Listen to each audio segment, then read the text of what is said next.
I just really want the best for you. Only making sure the stage is set for you.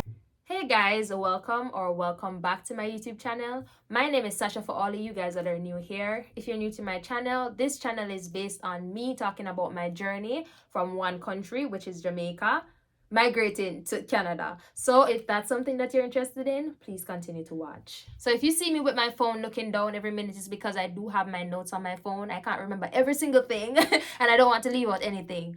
So there are 4 options for housing here. We do have homestay, landing pad, off-campus residence, and also on-campus residency. Okay, I'll be talking in depth with all 4 so you can have a better explanation. And of course, if you do have any additional questions after this video, feel free to list them in the comment and I will answer every single question for you. So the first one that I will be talking about is homestay. Homestay is when you live with a Canadian family for the period of time that you will be there, or say you do it, you're signing up only for a semester or a year. You can change afterwards, but you usually go through the school that you're applying for. So in my case, I did homestay for the first time I was here as an exchange student. I went through my school and I chose that I wanted to do homestay. I got the option, I think I got like 3 options. Yeah, I got 3 options to choose from and I chose a particular family that I was interested in. In homestay, they give you your own room, but you don't get your own entire house because you're living with a Canadian family. You have the option to choose if you want a family that has dogs or any type of pets, a family that goes to church or have any specific religious beliefs. Like, you have all of those options. So if you're allergic to cats, dogs, you can list that, and they won't place you with a family that has a dog if you're allergic to dogs. Just an example. Also, you do have to sign a contract with the homestay family, so they'll outline like what type of meals they're going to be providing. Some homestay family would provide breakfast and dinner only, no lunch. You'd have to provide your own lunch, or say they do dinner and lunch and you'd have to provide your own breakfast. It just depends. When you read the contract, then you'll know what you're signing up for. The good thing is that they will allow you to cook as long as you can. They'll allow you to cook in their kitchen. Some people have had amazing experience with homestay. Me, not so much.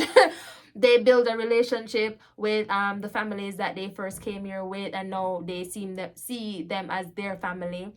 That's good for them. As I mentioned before, everybody's experience is different. I just wanted to share mine. That's the first one. That's an option. If you guys are interested in that, you usually go through your school. The second option now is called landing pad. Landing pad is like staying in a hotel, basically, or staying somewhere for a short period of time. So I think the maximum time is like 30 days. So it's either you stay with a Canadian family, that can be an option, but it's just landing pad, meaning that it's not for the entire semester or for the entire year. So you stay there for 30 days, or they put you in a hotel or a motel or somewhere for 30 days. Basically, they'll let you know the place that they're putting you, if they're going to be providing meals for you, or if you have to provide meals and all of that. It is I would suggest that option for people that say the place that you're actually going to stay is not ready and you're going to come to Canada earlier and you just need somewhere to stay in the meantime. That's the only time I would suggest going into a landing pad. Or if you have not made your decision yet what you want to do, if it's homestay or if it's like you're trying to find your own residence and you just want 30 days to figure that out, like you want to find your residence over here, I would suggest landing pad. So the third option now is on-campus residence. So that's it, of course, is self-explanatory. It's you living on your campus, your college or university campus. It can be a little bit more expensive, on the expensive side, but I'll talk about all the costs for each of them at the end of this video. But at the end of the day, you're right near your school. You're never late for class unless you really and truly want to be late. But everything is there. You feel more at home. You feel like you can participate in more activities and go home late because you legit live right across the road from your college. So that's an option that I believe if you can afford it, you should go for it. Or if it's a case that you're new to college life overall, or university life overall, and then you just want to fit in, like feel out the place first, you can do that for 1 year, and then the following year you can, after you meet your friends, then you guys can talk about renting an entire house together, or even moving in with your friend together in an apartment or something like that. But for your first year or first year students, I would recommend staying on campus if it is affordable for you. And the last one is talking about off-campus residence. So this can be even a residence, a student resident that is just off campus. It's usually cheaper. It can be a house that you rent with your friends. It can be, or yourself, depending on your budget, or it can be an apartment, or just anywhere that is off campus, not living on campus. Basically, it can be more expensive depending on what route that you take, but let's talk a little bit more about the pricing part of each of the options. So the first one is homestay. So you're charged monthly, and the cost of that is $850 monthly. However, before arriving, or upon arriving, you have to pay first and last month's rent, which is $1,700. So you have to pay that upon arrival, and then, so your first month, say your first month is January, you paid already for January, and say you're leaving in August and you paid already in August, that's first and last month. However, after January, you have to pay for February, March, and all the months in between until August, so you don't pay for August. Say August, you're moving somewhere else.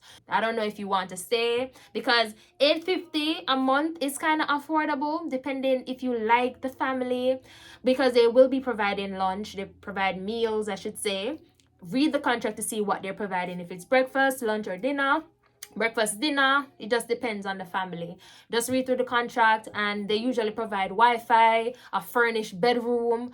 Like, it is affordable for newcomers, but I don't think long term, or if it's a case that you're looking for a specific type of family and you can't find it, don't go that route. Do the landing pad until you find somewhere that you're interested in staying. Landing pad is the same exact amount of money that you would pay for a homestay. So remember that landing pad, you can stay with a Canadian family, you can stay at a hotel, etc. So it's usually the same amount of money that you'd pay for the entire semester or entire year, the first and last, but in this case it's just for a temporary stay. So if that's something that you're interested in, just look at it as the same amount that you'd pay if you're actually living with a Canadian family, but you have the option of moving in a month time, you know. So if that's what you're looking at, like, okay, I want to wait until I arrive in Canada before I find somewhere, and 30 days should be enough for you. If you do believe that, then landing pad would be your best option. And $850, you don't have to pay any down payment,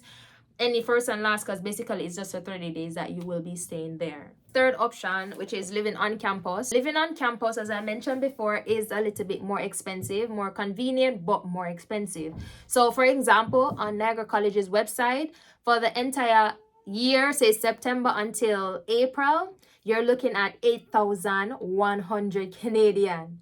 And that money is usually due like before you start. So say you start in September, you usually have to pay from June. This is what I'm seeing on the website. So that's an option, but it's an expensive one. But the good thing about this is that they usually give you, depending on the institution that you're interested in. With Niagara College, they give you 3 options, right? So option 1 is paying the entire amount by June 15. The next one is, option 2 is paying half of the amount out of 8,100. Well, they added $100 extra. So 4,100 June, and then you pay 4,100 in September. So you do have a little bit of time to pay all of that. Still more expensive. Just saying, they added the $100 extra, so you're paying 8,200 in total for the entire year. Then you have option 3, where you pay 2,100 in the June, 2,100 in August, 2,000, and then 4,100 September. So all the options that I'm seeing right now, you basically have to pay before you even start. So it's still expensive. If it's something that, it's a case that you do not have all that funds for living expenses coming in Canada, I do not suggest living on campus, because you wouldn't be able to pay the entire fee for the year. But the good thing is that they do offer like semester living. That's $4,050. Again, you have to make that payment before coming here. So say your program starts in January, and you would have to come here in January, right? You'd have to make the payment in December to cover for January until April. So those are the options. And lastly is living off campus. This can pertain you living in an apartment, living in a house with your friends, or just living in a basement, just living off campus. Even if you live in a student residence, that's still considered off campus too.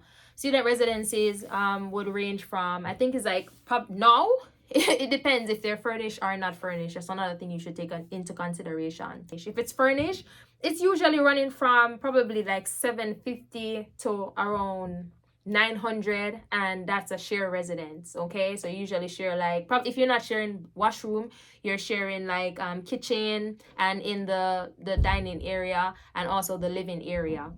So that's where it ranges. If you do decide that you want to live by yourself though, it depends on where you want to live and what exactly you're looking for, if it's a house or an apartment. But houses, it depends. If you're on the main level, it's more expensive than if you're in the basement. If you're in the basement, it can range from like $1,100 to probably even $1,500 in the basement. On the main level, it can be from 14 to around 19. It depends on how many rooms though. And the tricky thing in Canada that I've noticed is the more rooms, it's like the more you're saving. So for instance, if you're on a main level of a house and you have one bedroom, you can pay say $1,500. Say you're looking for a 2-bedroom, 1 bathroom, right? The only thing is that you're getting an extra bedroom and it's a house setting that you're looking for. You're looking at around say $1,800 or $1,700 or $1,600. Remember, you're paying $1,400 or $1,500 for 1 bedroom. So imagine you and someone else living together and you're splitting that in half. You're saving drastically. That's a weird thing that I don't really understand in Canada. But then the country is built for families. Like, they're trying their best for families to come together. That's all I can say. But yeah, living by yourself is probably the goal for everybody, but I suggest not rushing it. The first time you come here, it's okay to live with someone. Or if you really and truly do not want to do that, just save enough money so you'll be able to afford living by yourself, because it is a little bit expensive to live by yourself, because you do have to pay utilities too. Not only you're paying for your rent, you have to pay for your utilities. But when you're living on homestay, you don't have to worry about utilities. Landing pad is the same thing.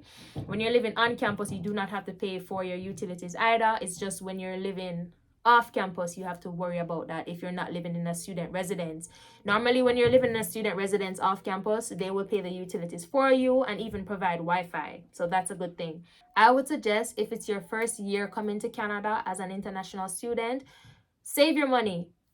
Live off campus in a student residence. You can share with 2 people and have your own bathroom. If you share with another person and like with the same bathroom, that's okay too. Just pray that you get someone that's clean or understanding, that you can explain to and be like, we can take turns to clean the washroom, you know. But yeah, I hope I helped you in understanding all the options that you have for coming to Canada as an international student as it regards housing. If you do have any additional questions, feel free to list them below. And thank you again for watching my video. If you are new, remember to like, share, and subscribe, and turn your notification bell on to be notified anytime I post a video. You can share this with your friends that might be interested in migrating to Canada. Thank you guys for tuning in for this week, and I'll see you in my next one. God bless you. Bye.